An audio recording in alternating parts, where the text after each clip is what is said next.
الو ها جان آمدی؟ در پشتی داری؟ بیا بدرو هیچ کنست نه خونه مونده ها بیا بدرو خیلی خوب خیلی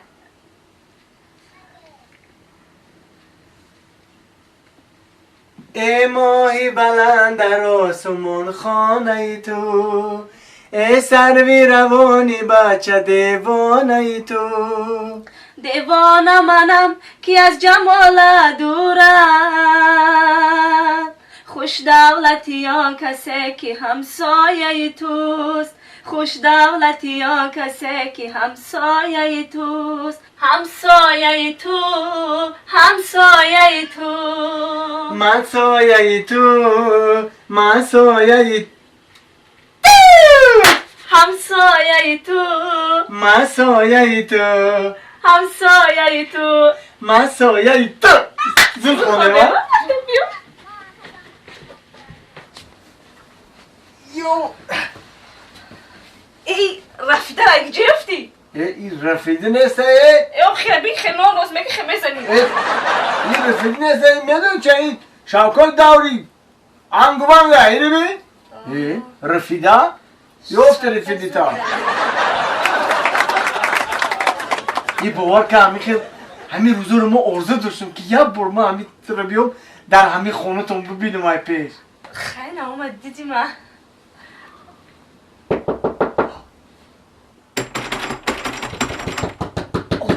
اوچم آزیا چه Слезы чама, как ты ай?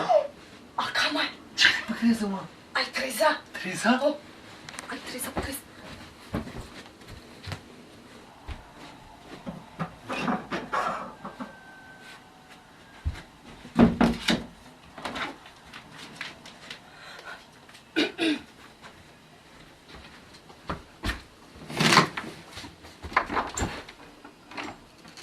السلام اکا جان وعلیکم چیکار کردی؟ گودام دارم خیلی میکنه قدیر میکنی بچم کتاب خوندسته بودم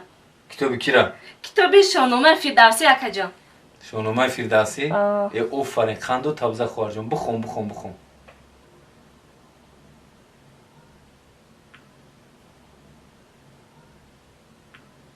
بعدی بابای فردوسی شляпаш یادش برو ورد رفت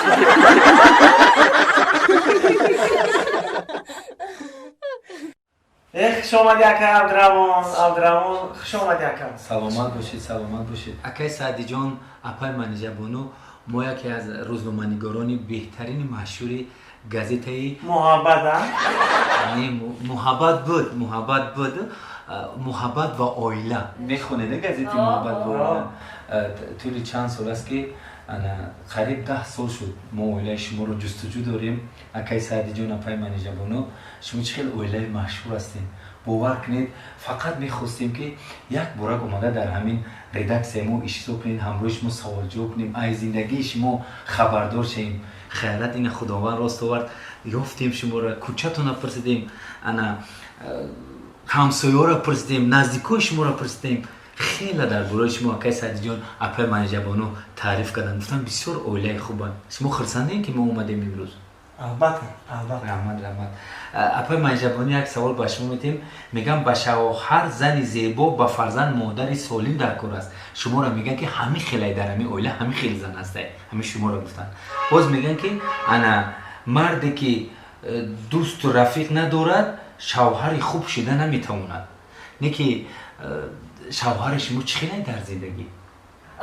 میبخشین اکای حکیم جان نه اپا جان عبدالرحمن حکیمزاد ببخشید اکای عبدالرحمن حکیمزاد اول محبت بودم از با محبت و اویله شد بخشش خیلی راستی گپ شوهر من بهترین شوهره بهترین همین 10 سال زندگانی میکنیم موبایل من یکان بار جنگ شدگی نیست حتی پشه من پیش گفتگی نیست در اویله شما پشه را پیش میکن؟ نه کیش پیش هر دیش اگه که به حتیبا دوستش میدارم اکا نمی نفس ایکو نفس کشیده به نمیتونم تلخم میکفه باور که کو وای نمیدونم چه خیلی من دوست میدارم ایره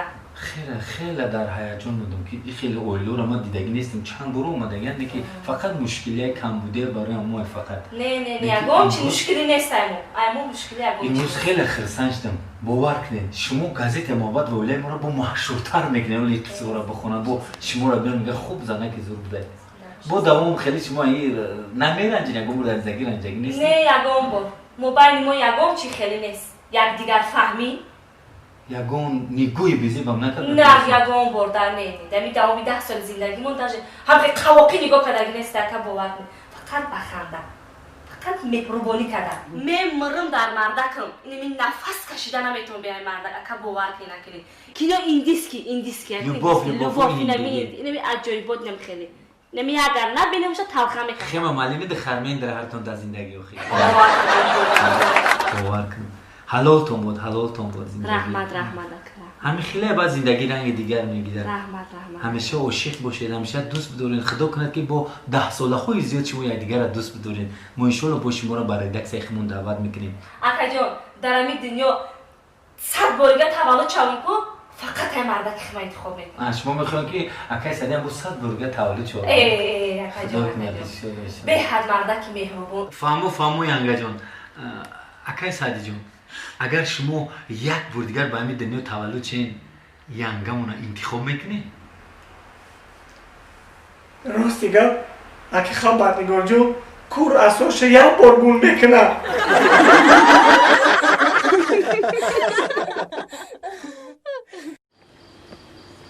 شبها با پشت خانتان من نروم کی میرود ای همین مزاق میکنن چی میکنن سعدی؟ سعدی او این بچه را گفتم این وانه را بردار بانیا بو چسبون اومده درجه چسبونده ای تو بی عقل چیده بیار دبرش باید اونی تاز دیگه بزخای چی میگم یا آدمی هم میبینه خود دارم اینجا عبوزی کنم با ایش تعطیل اوورده اینجا مده زنکی بی عقل دیگه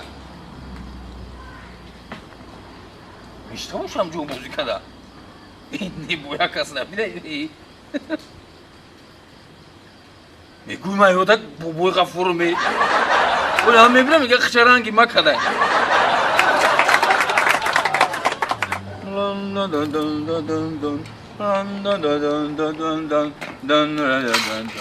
یه بچه سعدی لبای اوتا لبای اوتا چی گپایی؟ این وانه را ما رفتم که در درون همون بانیه دا بچسبون تو ورده در گوشو چسبونده همجا آدم بازی بکنه اوخی اوتا زمانوی کردم شا زمانوی کردی اوخی نمی هر یک خانم دروی کو دادری حولی وانو موندیه اونوال نی ای طرف رو بیا اونی تاز بچسبون خیلی دیدم روشن چسبوندم همینجا یک تمی دوری کسی میبینه عیب نیسته یک عقل دوری بگی این سطیلی او جا کجا برم میدم بانیا باد این با کمارم نازو خودیست نیستم یو بید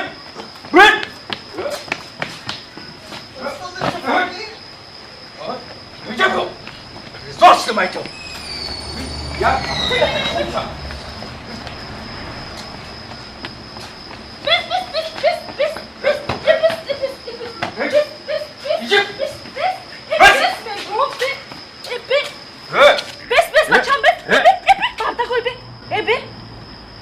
مردکی کپا کلان ایزو نمیکشی؟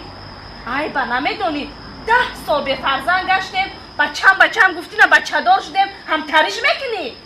همتریش میکنی؟ آی گوی گم میزن از مونش نمیخواه یک قلوج او برای چی سر کدستی گودکی بیچاره را مردک کپا کلان؟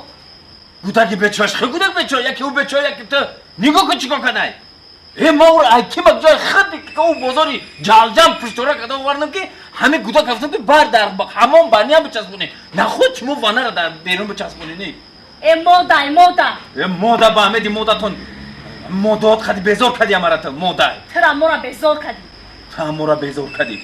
یک گناهگار اوخی نه شاو خود داره مایده سیده نه روز ай би дигарона мебини ай би хитана мебини کدام؟ шаби дароз хыр мекунӣ хыр када хомери خرخر کده خومری دروغ نگو بچه خرخر کده خومری با Во-во-во. Ти друг ногота, хъдър ранги дижо горе торо за кръскара хомери. خرخر کده خومری ای شما هر دو تون اوچه و بچه دروغ میگین ту рост мегӣ اوه мо чӣ дуруғӣ мекардаем همیشه من تا سهر بدور بودم آواز دهن من گوش کردم یکان بار خرخر نکردم